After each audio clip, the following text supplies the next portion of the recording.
Halo Bola Supporter, ya kembali lagi bersama saya si tukang tidak percaya di segmen yang sangat langka, segmen skeptis di channelnya Bola Sport. Dan kini ada salah satu teman saya di kanal internasional, ada siapa? Zaki. Ada Zaki, ini khusus untuk membahas bola internasional tentu saja.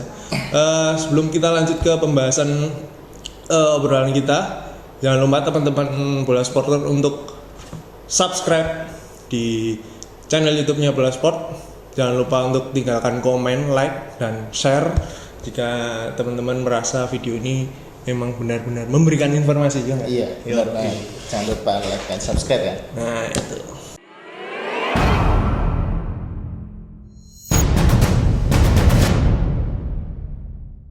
Oke, obrolan kita kali ini di skeptis kali ini kita akan membahas sesuatu yang lagi panas di Liga Italia Serie A.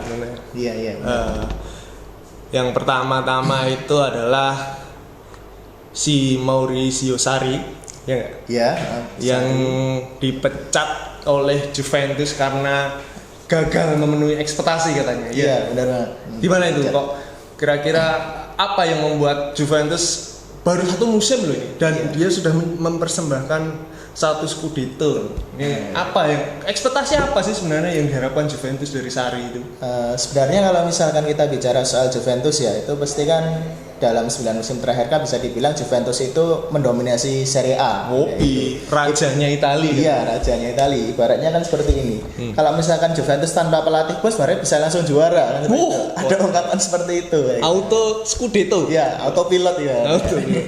Gitu, Nah, akhirnya pihak manajemen Juventus, terutama presidennya Juventus Andrea Agnelli itu ingin Juventus itu bukan juara Serie A, tapi juara Liga Champions. Nah, masalahnya adalah kemarin Juventus baru saja kalah dari Lyon di babak 16 besar. Nah, itu yang membuat sebab utama Sarri dipecat oleh Agnelli selaku presiden Juve, walaupun dia udah ngasih Scudetto. Nah, yang ke-9. Iya, ke-9 kalinya. Ini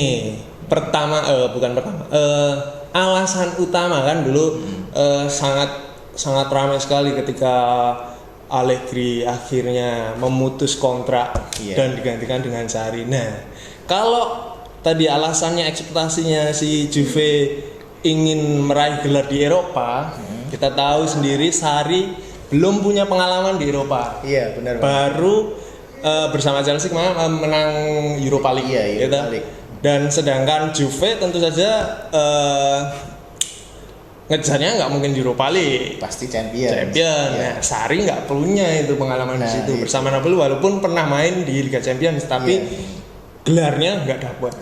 Nah, kenapa kok yang direkrut Sarri, padahal kalau dilihat dari background dan pengalamannya di Liga Champions, kalau mengharapkan ekspektasi Liga Champions, Sarri nggak ada. Padahal ada Ancelotti, terus siapa lagi ya? Ada banyak ya. Banyak Capello juga, yang nganggur-nganggur kan banyak. Kenapa yang diambil Sarri yang nggak punya background champion? Nah, mungkin ini ya terkait pemilihan Sarri dulu itu mungkin harapannya sih ya, karena kan Sarri waktu itu sedang bisa dibilang booming ya, baru booming, on fire banget kan ya. Apalagi kan waktu bisa memulai Napoli yang awalnya itu ya setelah era kerjaan Maradona kan Napoli agak terseok-seok kan kayak gitu. Akhirnya kan terus dikembalikan oleh Sarri jadi tim yang sekarang bisa bersaing di papan atas, tapi kayak gitu. Nggak pernah juara. Nah, tapi nggak pernah juara. Tetap Juventus. Tetap Juventus pada waktunya ya, semua Juventus pada waktunya. Nah, akhirnya kan tetap ya 5 tahun terakhir tuh Sarri itu benar-benar booming ya. Apalagi ada istilah filosofis permainan Sarri itu adanya Sarri Ball kan, bukan Sarri kan ya. Merek. Sarri Ball ya. Nah, Sarri Ball ini seolah kayak menarik bagi Juventus kan seperti itu. Makanya oke lah, kemarin sudah bisa bawa juara Europa League Chelsea di musim pertama lagi. Kan ini kan cukup bagus ya untuk catatan seorang pelatih bisa membawa juara Europa League di musim pertama bersama Chelsea. Hanya ekspektasi Agnelli pun mungkin tinggi terhadap Sarri. Nah, cuma masalahnya ternyata cara filosofis permainan Sarri dan filosofis tim Juve itu ternyata berbeda.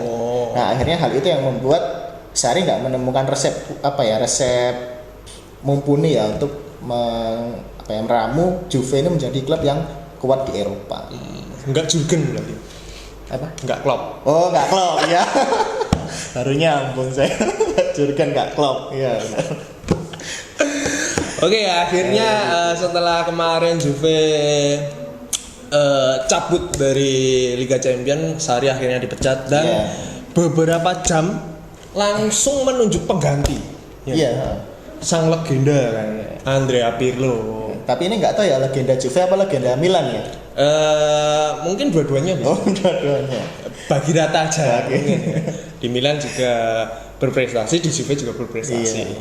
Biar adil aja. Iya. Nah, si Pirlo ini kan sebelum ditunjuk jadi pelatih utama kan udah ditunjuk sebagai pelatih U23 Juventus. Iya, benar. Dan belum melakoni satu pertandingan pun. Iya. Tidak ada pengalaman. Betul sekali. Tidak ada pengalaman secara profesional melatih pertandingan yang resmi gitu. Nah, apa ini yang terjadi? Semua tokoh pasti terkejut banget. Sebuah klub besar Juventus merekrut pelatih tanpa pengalaman. Bukan minim ya, tapi tanpa malah. Kalau saya bilang tanpa ini, karena katanya baru dapat lisensi UEFA Pro 2019. Agustus kemarin. Agustus. Terus ditunjuk kemarin jadi pelatih U23. Mungkin untuk mengembangkan usia mudanya. Iya. Tapi baru seminggu belum ngapa-ngapain, belum nyemprit untuk ayo lari, itu belum nyemprit. Udah langsung tunjuk pelatih utama menangani skuad utama. Nah, apa ini? Gimana? Gini ya. Alasan kalau dari fakta-fakta yang beredar yang saya baca di beberapa media Italia, luar negeri dan sebagainya itu Agnelli memang memilih Pirlo itu dengan alasan Pirlo adalah salah satu orang yang itu dekat dengan Juventus dan paham dengan filosofis permainan Juventus kan kayak gitu. Soalnya kan Pirlo itu kan juga menjadi salah satu pondasi kejayaan Juventus ketika Juventus mulai mendominasi Liga Italia sejak musim 2011-2012. Kan Pirlo kan bergabung dari AC Milan ke Juventus itu kan gratis ya. Cuma-cuma. Tapi dia bisa menjadi fondasi kesuksesan Juve. Mulai dari musim 2019. Padahal usia saat itu sudah hampir 30-an tahun gitu. Nah, waktu itu kan dipegang Conte, dia di fondasi kejayaan Juventus. Nah, dua orang ini kan saling ibaratnya kerjasama kan ya, dan Juventus pun bisa kembali ke era masuk ke era kejayaannya di Italia kayak gitu.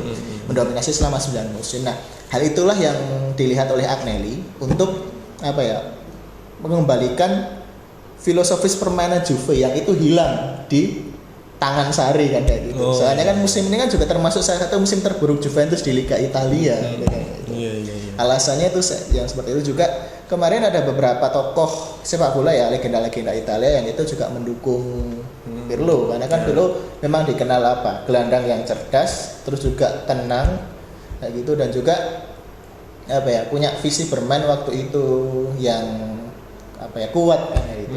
Karena Alessandro Del Piero pun bilang kalau Pirlo ini bisa jadi lebih baik dari Zidane kan gitu. Padahal Zidane sebelum jadi pelatih Real Madrid sudah menimba ilmu dulu. Sudah menimba ilmu dari Ancelotti dulu pas jadi asisten di Real Madrid. Nah, ini belum punya pengalaman mau jadi lebih hebat.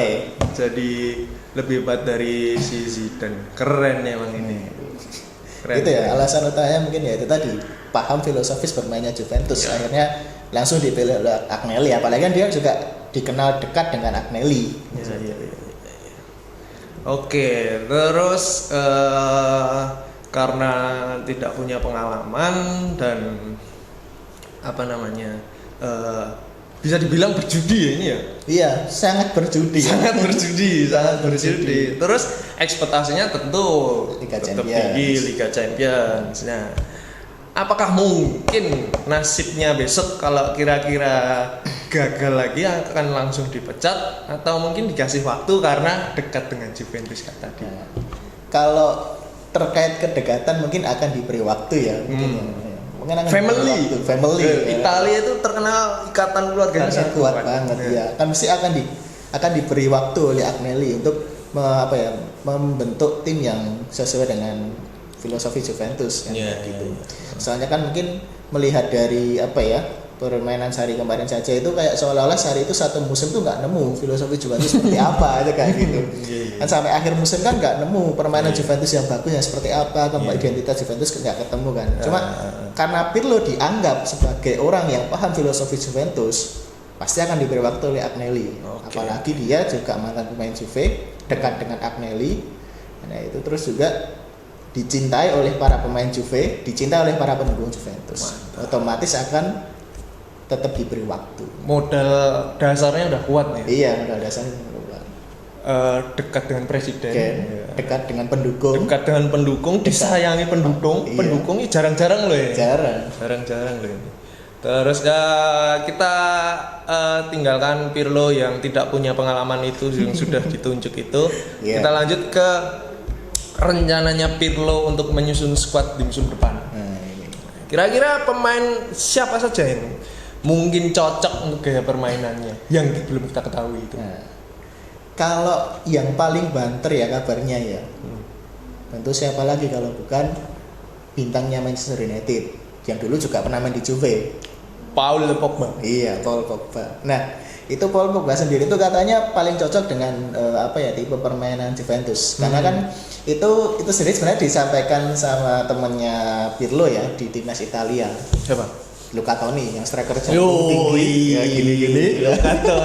Luca Toni kan. Iya. Nah, Luca Toni itu bilang misalkan Pirlo itu kan karena dia pemain tengah, otomatis dia akan memperkuat lini tengah sebagai penyeimbang untuk permainan baik lini belakang maupun lini depan. Iya. Nah, terus Luca Toni bilang kalau ingin memperkuat lini tengah, Juventus itu belum punya pemain yang kuat di situ. Akhirnya menyarankan satu nama yang itu mungkin cocok buat permainan Pirlo nanti, yaitu Paul Pogba. Pogba. Dan Pogba kan juga pernah sukses juga loh, 4 Scudetto loh sama Juventus. Dan dia juga pernah bermain dengan Pirlo. Itu mungkin bisa melihat ini di prospek nih masa depan ini. Karena saya juga nggak kaget karena si Pirlo itu nggak mungkin kalau habis pensiun itu nggak ngapa-ngapain, cuman bikin wine aja di rumah. Nggak mungkin. Saya dari dulu prediksi ini pasti jadi pelatih hebat suatu saat nanti, dan ternyata ini langsung dikasih beban berat, Juventus. Mantap. Nah, kan memang Pirlo kan terkenal salah satu gelandang yang paling cerdas ya, yang selama ini ada di sejarah sepak bola, sepak bola Italia. Diakui itu Pirlo itu memang gelandang yang magis kalau saya bilang. Magis. Benar banget. Dan balik lagi mundur dikit. Kalau saya amati loh, koreksi ya kalau bola supporter salah, itu pelatih-pelatih yang dari posisi gelandang itu keren-keren. Iya, benar. Keren-keren loh. Ada Zidane, Ancelotti. Terus belum yang baru-baru ini kan Lampard sama Arteta. Dari posisi lini tengah semua yang mana mengatur irama permainan. Iya, benar. Kira-kira Pirlo bisa menerapkan nggak? Karena kata Gattuso, apa yang ini yang kata Gattuso ya? Apa yang kita lakukan saat menjadi pemain itu berubah total saat kita jadi pelatih. Apakah benar-benar terbukti ucapannya Gattuso besok ke Pirlo? Kalau terbukti atau tidak ya mungkin barangkali bedanya adalah di modal gitu. Kan Gattuso sendiri kan di lini tengah sebenarnya dia juga main di lini tengah. Nah, dia mengatakan seperti itu mungkin karena modal pemain di Napoli levelnya berbeda dengan di Juventus. Akhirnya mungkin kalau menurut saya pribadi itu kayak merasa kesulitan untuk mengembangkan. Apalagi dulu bekas Milan. Nah, itu seperti itu. Tahu sendiri pas AC Milan di era Banter itu, di Banter era itu Gattuso memegang kendali yang saya kira pas dulu Gattuso kelihatan garang, ini kelihatan momrot. Aduh, pemainnya.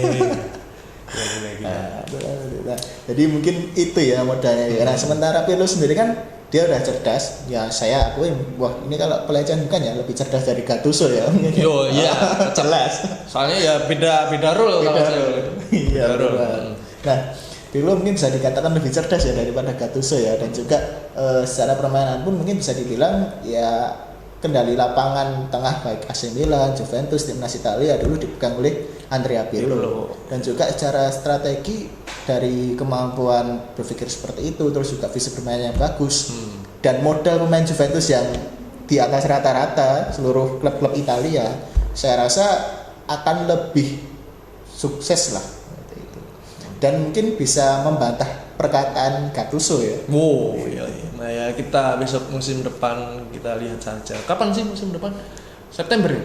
September. Oh, ya kita tunggu saja aksinya Pirlo di pinggir lapangan ya pakai jas, jenggotan, gondrong, nggak bisa senyum ya.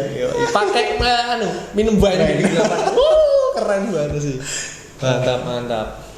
Terus lanjut tadi setelah Pogba ada lagi nggak yang kira-kira di prospek? Yang bisa diprospek sama si Pirlo ini. Nah ini kalau setahu saya yang paling banter ya Paul Pogba itu. Baru Paul Pogba yang paling banter ya. Cuma soalnya yang nama-namanya masih belum begitu banter banget untuk direkrut Pirlo. Iya. Atau mungkin Pirlo merasa skuadnya udah cukup, tinggal menambal si Pogba aja, menunggu kedatangan Pogba, terus kita lanjut menghadapi musim 2021. Nah, kalau dari Juve skuadnya mungkin bisa dibilang cukup ya, cuma sedikit kurangnya emang di lini tengah sih. Apalagi kan kemarin ada pertukaran, walaupun mungkin Arthur Melo ini kan sebenarnya pemain yang diinginkan Sarri, cuma Sarri dipecat. Jadi kan barangkali kan apakah Arthur Melo ini sendiri kan sesuai dengan strateginya Pirlo atau tidak? Ya ini kan mungkin disitulah yang akan jadi titik lumayan perlu diperhatikan ya, titik lini tengahnya itu seperti itu. Iya lucu juga sih pas si Pirlo itu diangkat jadi pelatih itu, apalagi kan gelandangnya Chelsea si Jorginho kan banter banget ini rumornya mau datang ke Juventus karena si Sarri. Setelah Sarri cabut, siapa itu Jorginho? Ada kan anak kesayangannya Sarri kan Jorginho itu ya. Mantap sekali ini. Memang pergerakan di sepak bola Eropa tuh sangat-sangat mengejutkan. Iya, apalagi klub-klub besar. Mantap sekali. Untuk persaingan kita lihat persaingan di Serie A khususnya di papan atas itu AC Milan sudah terlihat. Iya, mulai terlihat. Inter Milan mungkin kalau bisa dibilang sudah menemukan pola permainan. Bener banget. Sudah pakem itu, sudah ketemu antara Conte dan para pemainnya sudah ketemu. Terus Napoli ini juga udah mulai kelihatan. Udah mulai kelihatan. Terus AS Roma apalagi dengan banyak pemain mudanya. Nah, Pirlo bisa bersaing nggak? Gimana ya? Sekali lagi sebenarnya kalau bilang Juve di Liga Italia itu lagi-lagi kembali ke auto win. Nah, itu ya mungkin ya. Ibaratnya kayak ada istilah sampai bilang kalau Juventus itu sebenarnya autopilot ya. Targetnya sudah tidak Serie A lagi, tapi Liga Champions kan kayak gitu. Mesti bisa bersaing dengan modal seperti itu, kecuali kalau misalkan pemainnya yang pintar-pintar cedera kan mungkin orang penampilan musim 2019-2020 dibilang paling buruk aja masih bisa Scudetto. Nah, benar banget. Gila ini. Paling buruk aja masih bisa Scudetto ya. Apalagi kalau misalkan ternyata musim depan Pirlo ini sudah menemukan kembali filosofi semuanya Juventus dengan modal pemainnya seperti itu, apalagi yang katanya Ronaldo mau hengkang nggak jadi kan ya. Terus masih ada Paulo Dybala yang juga mulai tambah bagus. Itu lini tengah nanti ya mungkin yang agak orang lini tengah ya. Ya nunggu Pogba mungkin. Tapi tawarannya udah masuk belum? Itu baru rumor aja sih. Padahal rumornya udah dari musim kemarin. Iya. Si Pogba mau pulang. Dari lama sebenarnya. Ke Madrid, ke Juve kan. Lama. MU-nya yang nggak mau lepas. Iya. Lepas siapa? Gantiin Pogba. Eman-eman juga ya, apalagi si Bruno Fernandes sudah nyetel. Bener banget. Ya kayaknya gitu. Ada tambahan lagi nggak soal si Pirlo ini? Udah sih, mungkin itu. Kalau misalkan untuk persaingan mesti bisa lah bersaing dengan modal seperti itu. Tinggal bagaimana Pirlo memulai saja. Iya. Menarik untuk kita tunggu aksi Juventus di bawah asuhannya Mr. Andrea Pirlo, si pembuat wine ya. Anggur. Sang arsitek ya kalau dipanggil teman-teman timnas Italia itu. Mantap. Langsung pas main itu. Iya, pas main. Pas masih main itu pas masih main langsung dipanggil sang arsitek. Oh, gila emang visioner banget. Nah, ini apakah arsiteknya ini juga menular ke karir kepelatihannya? Nah, itu. Mari kita lihat besok di musim 2021 di bulan September. Rencananya September. Dan apa ya? Kita lihat saja apakah memang benar si jenius Pirlo ini bisa menularkan kejeniusannya ke anak asuhnya. Kita tunggu musim depan dan jangan lupa Bola Supporter lagi-lagi di subscribe ya, tombol loncengnya dihidupin. Kalau mau komentar tentang Pirlo atau apa saja yang mau dibahas di kolom komentar jangan lupa tulis aja yang banyak, nggak apa-apa, mau hujat mau apa terserah, yang penting ditulis. Terus jangan lupa like-nya. Udah gitu aja. Itu aja. Di Skeptis. Saya Zaki. Sampai jumpa.